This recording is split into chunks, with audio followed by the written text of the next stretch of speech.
नमस्कार। इस समय हूँ जिला इटावा में इटावा की विधानसभा जसवंत नगर। इस संस्थान में बैठा हूँ। संस्थान का नाम है प्रियांशी संस्कार वैली स्कूल, जो कि जसवंत नगर में स्थित है। हमारे साथ बात करने के लिए उपस्थित है प्रिंसिपल महोदया। बात करने का और जानने का प्रयास करता हूँ कि वास्तविक संस्थान की स्थापना कब हुई थी, संस्थान को स्थापित करने का मोटिव क्या था, कोविड के समय क्या क्या चैलेंजेस रहे थे, संस्थान भारतीय संस्कृति पे कैसे काम कर रहा है, नए सत्र में क्या क्या डेवलपमेंट करे हैं संस्थान ने। मैम, सबसे पहले तो आपका स्वागत है। धन्यवाद सर। सबसे पहला सवाल, संस्थान की स्थापना कब हुई? संस्थान की स्थापना लगभग 13 वर्ष हो गए हैं इस स्कूल को खुले हुए। और इस संस्थान को जो ओपन किया था मिस्टर अरुण दुबे जी ने अपनी एक बेटी की यादगार में। उन्होंने सोचा, इसको खोलने का उनका मेन मकसद था कि बेटी को उन्होंने तो बहुत ही छोटे से समय में उन्हें खो दिया, बट उस बेटी की याद को जिंदा रखने के लिए उन्हें खोला इसको। और आज भी वो यही चीज़ देखते हैं कि जितने भी बच्चे यहाँ पढ़ते हैं, वो एक बेटी का अक्ष उनमें नज़र आता है। तो मेन मोटिव तो यही था, और दूसरा ये था कि एक अच्छी शिक्षा देना। जनरली आज हम देखते हैं कि थोड़ा बहुत कहीं न कहीं एजुकेशन में एक बिज़नेस आ रहा है, लेकिन उनका ये मकसद है कि बच्चों को अच्छी एजुकेशन देना और कम जी इकोनॉमिकल बर्डन ज़्यादा पेरेंट्स पे ना पड़े। इतना लंबा एक सफर रहा संस्थान का, उसी दौर में आपने 2 साल का जो कोविड का दौर रहा, उस समय क्या क्या चैलेंजेस फेस करे? कोविड तो एक ऐसा दौर है जिसे हम कभी याद नहीं करना चाहेंगे। लेकिन जो सबसे ज़्यादा सफ़र किया वो वाक़ई में बच्चों ने सफ़र किया और बच्चों की शिक्षा ने सफ़र किया। बच्चों को प्रॉपर गाइडेंस तो नहीं मिल पा रहा था, लेकिन फिर भी ऑनलाइन क्लासेस चलाई गईं। एक नया डिजिटल युग की शुरुआत हुई।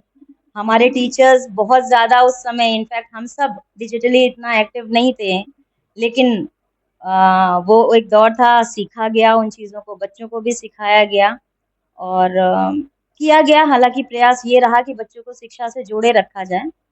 लेकिन एनी हाउ पेरेंट्स की एक्सपेक्टेशंस बढ़ दी गई और बच्चों को मिलता कम गया, जिसका इफ़ेक्ट हमने कोविड के बाद भी लगभग हम अभी भी झेल रहे हैं उस चीज़ को, कि बच्चे अभी उस एजुकेशन लेवल पे आने में, उस शिक्षा के लेवल पे आने पे भी थोड़ा समय ले रहे हैं।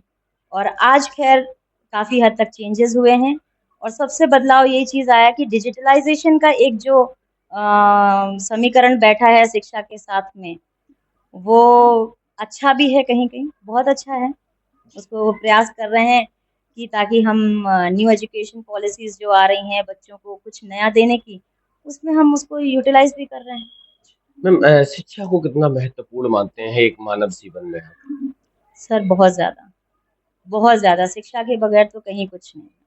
जहाँ कुछ काम नहीं आता, जहाँ पैसा काम नहीं आता, वहाँ शिक्षा काम आती है। और शिक्षा किताबी शिक्षा तो ज़रूरी है ही है, लेकिन जो जिसे कहते हैं कि मॉरल वैल्यूज़, जो अपना कल्चरल जो शिक्षा है उसको भी रखना चाहिए, और उसी को रखने का हम अपने विद्यालय में प्रयास भी करते हैं। मैम, एक सवाल और आपसे है। आज का जो सिनेरियो है, वेस्टर्न कल्चर हावी हो रहा है, भारतीय संस्कृति को बच्चे भूल रहे हैं, उस परिवेश में संस्थान क्या प्रयास कर रहे सर देखिए, वेस्टर्न कल्चर का तो इफ़ेक्ट हम पूरी तरह से नहीं हटा सकते। वो हमारे, जैसे कहते हैं, जो चीज़ हम दूसरी पाश्चात्य चीज़ों को देखते हैं वो हमें अट्रैक्ट करती है। जब हम उन चीज़ों को लेके अपने जीवन में आते हैं, तब हमें उसका इफ़ एंड बट पता चलता है कि नेगेटिविटी क्या है, क्या नहीं है। लेकिन जो अपनी संस्कृति है, भारतीय संस्कृति है, जिसको आज विदेश में लोग अपना रहे हैं, और वो इस कारण से अपना रहे हैं कि इसका कोई तोड़ नहीं है सर। चाहे वो विज्ञान के क्षेत्र में हो, चाहे मेडिसिन के क्षेत्र में, किसी भी तरह से हो, तो उसके लिए हम प्रयासरत हैं। जैसे कि आप विद्यालय का नाम ही देख रहे हैं, प्रियांशी संस्कार वैली। तो हम कोशिश कर रहे हैं कि उन संस्कारों को ज़िंदा रखें। जो हमारे कल्चर हैं, फेस्टिवल्स हैं, हम उनको समय पे सेलिब्रेट करते हैं। इवन मैं अपना पर्सनली बताती हूँ कि मैं बच्चों से भी कनेक्टेड इसी पे रहती हूँ। और आपको एक चीज़ मैं शेयर करना चाहती हूँ कि मेरे विद्यालय के बच्चे ऐसे हैं कि जब वो एंटर करते हैं स्कूल के अंदर, तो गेट में वो पैर छू के एंटर करते हैं। यानी कि एंटर करते समय उन्हें ये पता है कि विद्यालय एक शिक्षा का मंदिर है। तो जिस तरीके से हम मंदिर पे जाते हैं और फीट टच करते हैं हाथों से, तो वो उस चीज़ को आभास कर रहे हो, मुझे ये चीज़ बहुत अच्छा लगता है। भले ही अभी संख्या उनकी कम है, लेकिन ये प्रयास हमने किया और ये चीज़ मैं देख रही हूँ कि बच्चे आते हैं और विद्यालय के गेट पे जब वो पैर छू के टच करके निकलते हैं तो उनकी जो फीलिंग होती है कि हाँ मैं विद्यालय के अंदर एंटर किया हूँ, शिक्षा के लिए आया हूँ, तो वो एक बहुत अलग एक अनुभव होता है मेरे लिए। इस बार संस्थान ने क्या क्या चेंजमेंट करी, क्या क्या डेवलपमेंट करे? सर बदलाव बहुत ज़रूरी है हर चीज़ में, और शिक्षा ज़ाहिर-सी बात है समय समय पे बदलती पैटर्न बदल रहा है। सरकार ने भी कुछ बदलाव किए हैं, कुछ पहले पॉलिसीज़ ले रही हैं, उसी तरीके से हमें भी करना पड़ा है, क्योंकि अगर हम बदलाव नहीं करेंगे तो हम समय के साथ नहीं चल पाएँगे। डिजिटलाइज़ेशन का युग है तो हमने टोटली डिजिटल माध्यम अपनाने की कोशिश करी है। टोटली तो नहीं कर सकते हैं, सेमी डिजिटल किया है। जिसमें किताबें हैं, किताबों का कंटेंट हमने डिजिटली बच्चों को, पेरेंट्स को ऐप के माध्यम से हमने दिया है। हमने अपने क्लासेस में डिजिटल एलईडीज़ लगाई हैं, स्मार्ट क्लासेस किए हैं। इसके अलावा जो शिक्षा हम देखते हैं आजकल होता है कि play and learn and do and learn, activities के थ्रू करना, सिखाना बच्चों को, प्रोजेक्ट्स के थ्रू सिखाना, ये सारी चीज़ें हम धीरे-धीरे करके इन्वॉल्व कर रहे हैं और बच्चे उसमें वाक़ई में एन्जॉय करते हैं। और मुझे बहुत अच्छा लगता है जब छोटे बच्चे पेरेंट्स कहते हैं कि आज मेरा बच्चा रो रहा था स्कूल आने के लिए, क्यों? क्योंकि मैम टीवी में मुझे ये चीज़ दिखा के ऐसे पढ़ा रही थी। और आपको शायद अच्छा लगेगा ये जान के कि क्योंकि बच्चे ना अलग-अलग तरीके के होते हैं। अगर एक क्लास में 25 बच्चे, 30 बच्चे हैं, तो उनका सबका लर्निंग पैटर्न अलग होता है। कोई एक बार में समझ जाता है, पढ़ के ही समझ जाता है। कोई जो पढ़ के नहीं समझ पा रहा है, वो देख के समझ लेता है, अगर हम उसको एक्टिविटी करके दिखाते हैं। और अगर देख के नहीं समझ पाता है, तो उसको हम किसी डिजिटल माध्यम से, प्लेटफ़ॉर्म से उसको स्टोरी के माध्यम से समझाते हैं।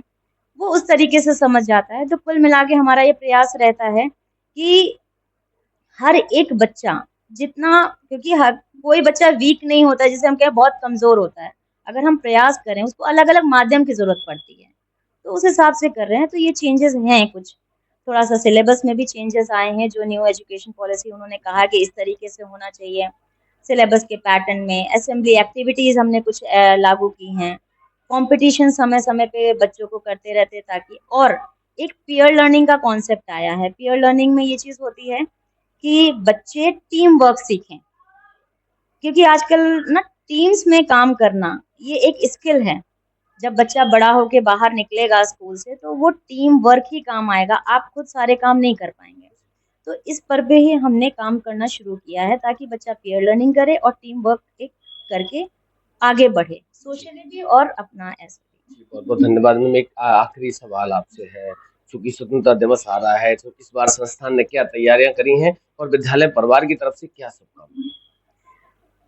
संस्थान ज़ाहिर-सी बात है, ये स्वतंत्रता दिवस कुछ ख़ास है और इस बार भी लगभग हम हमेशा करते रहे हैं, लेकिन इस बार कुछ नए बच्चों के लिए कॉम्पिटिशन्स भी लाए हैं, कुछ सेलिब्रेशन, कुछ फेस्टिवल्स भी लेकर के आए हैं और कोशिश कर रहे हैं कि इस बार हम कुछ ऐसे बच्चों को अपने विद्यालय में बुलाएँ, जो बच्चे ने कुछ ख़ास किया है अपने क्षेत्र में या उनको पहचान की ज़रूरत है। अभी प्लानिंग चल रही है, लेट्स सी कितना हम कर पाएँगे और हाँ, उत्साह के साथ मनाएँगे।